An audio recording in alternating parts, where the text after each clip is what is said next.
프랑스의 타이어 회사 미슐랭에서 운영하는 미식가들의 바이블 미슐랭 가이드는 이제 맛집 탐방에 꼭 필요한 책이 되었습니다. 매년 세계 유명 도시의 레스토랑들을 리뷰하는 프랑스 출신의 이 책, 1900년 처음 등장한 이래로 현재까지도 많은 사랑을 받아오고 있지요. 도대체 이 책이 얼마나 대단하길래 사람들이 열광하는 걸까요? 그리고 이 책에 숨은 재미있는 사실들과 역사는 무엇이 있을까요? 그렇습니다. 이 책은 타이어 때문에 등장했습니다. 앙드레와 에두아르 미슐랭 형제는 1889년 타이어 회사 미쉐린을 창립했는데요. 타이어 회사가 성장하기 위해서는 타이어가 많이 팔려야 했는데 그러려면 사람들이 차를 많이 사용해야 했습니다. 타이어 판촉을 위해 미슐랭 형제는 자동차 여행자들에게 타이어 교체 방법이나 주유소, 맛집, 숙박시설의 위치가 담긴 책을 1900년부터 무료로 배포했고 나중에 이 책이 레스토랑을 소개하는 미슐랭 가이드가 된 것이죠. 도대체 초창기 미슐랭 가이드의 내용에 왜 주유소를 소개하는 내용이 있었냐고요? 처음 미슐랭 가이드가 등장했을 당시 프랑스 전역에 존재하는 차가 3,000대 정도였을 만큼 차가 많지도 않았고 도로 사정도 열악했습니다.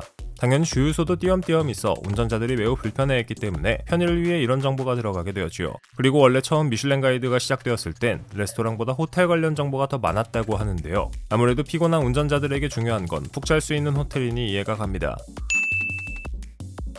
그렇다면 미슐랭 가이드는 어떻게 변화해 왔을까요? 놀랍게도 처음 등장했을 때부터 20년이 넘는 기간 동안 미슐랭 가이드는 무료였습니다. 그런데 미슐랭 가이드의 가격이 붙게 된 데에는 나름 이유가 있는데요. 창립자 앙드레 미슐랭은 자신들이 무료로 나눠준 책이 아무렇게나 쓰이는 걸 보고 사람들에게 공짜로 물건을 뿌리면 사람들이 그걸 소홀히 취급한다는 걸 깨닫게 되었죠. 그래서 책을 유료 판매로 전환했습니다. 또한 처음 미슐랭 가이드가 세상에 등장했을 때 프랑스를 대상으로 한 내용만 있었지만 1904년 벨기에를 시작으로 유럽 각국의 맛집과 스팟을 소개하는 책으로 발전했습니다. 현재는 서울을 포함해 독일과 홍콩, 이탈리아, 일본 등 전세계 도시의 레스토랑들을 사람들에게 소개하고 있지요.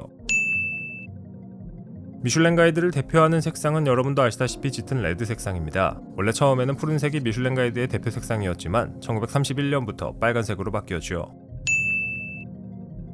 오랜 기간 동안 미슐랭 가이드가 변화시키지 않는 게 하나 있습니다. 바로 광고입니다. 보통 책자나 잡지의 경우 컨텐츠가 담겨있으면 사람들의 시선이 쏠리므로 자연스럽게 광고가 붙게 되는데요. 미슐랭 가이드에도 물론 광고가 있긴 했지만 처음 출판되었을 때부터 현재까지 레스토랑과 호텔의 광고는 받지 않는다고 합니다. 이는 자신들이 소개하는 곳에 대해 공정성을 지키고 독자의 신뢰를 유지하기 위한 하나의 방식이죠.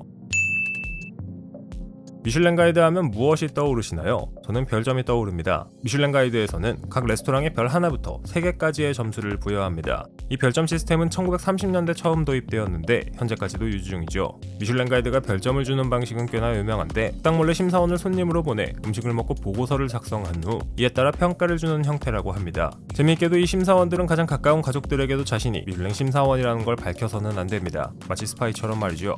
이들은 6개월 정도의 교육기간을 거쳐 현장에 투입되는데 보통은 혼자 식사를 하러 오며 한 번만 방문하는 게 아니라 여러 번 방문하고 1년에 평균 240개 정도의 레스토랑을 방문한다고 합니다. 물론 티나게 먹는 자리에서 뭔가를 쓰거나 하지는 않습니다. 그렇다면 이들은 점수를 어떤 기준으로 매길까요? 기준은 플레이팅이나 재료의 품질, 요리 기술이나 숙련도, 음식의 맛 등이라고 합니다. 이렇게 별점을 주는 방식 이외에도 현재 이 미슐랭 가이드에서는 빅구르망이라는 레스토랑 명단이 따로 존재합니다. 합리적인 가격에 훌륭한 음식을 선사하는 친근한 분위기의 레스토랑, 즉 싸고 맛있는 곳을 기준으로 삼는 거죠. 국내에도 이 빅구르망이 꽤 많은데 대부분 쉽게 접근할 수 있는 맛있는 음식들을 판매하니 궁금하다면 한 번쯤 찾아보셔도 좋을 듯 합니다. 그런데 빅구르망이라는 이름은 무슨 뜻일까요? 프랑스어인 것 같긴 한데 잘 모르겠다고요. 미슐랭 타이어의 마스코트 기억하시나요? 이 친구도 이름이 있는데 바로 비벤덤입니다. 보통은 이 친구의 이름을 줄여 비비라고 하기도 하는데 대충 빅구르망을 해석해보면 미식가 비벤덤 정도라고 해석할 수 있겠네요. 타이어만 파는 게 아니고 맛집도 찾아다니는 거였죠. 지금 전 세계에 1000개가 넘는 미슐랭 스타 레스토랑이 존재합니다. 물론 별 3개를 받은 레스토랑은 그렇게 많지는 않습니다. 이 레스토랑들에서 음식을 먹어볼 기회가 있다면 좋겠네요.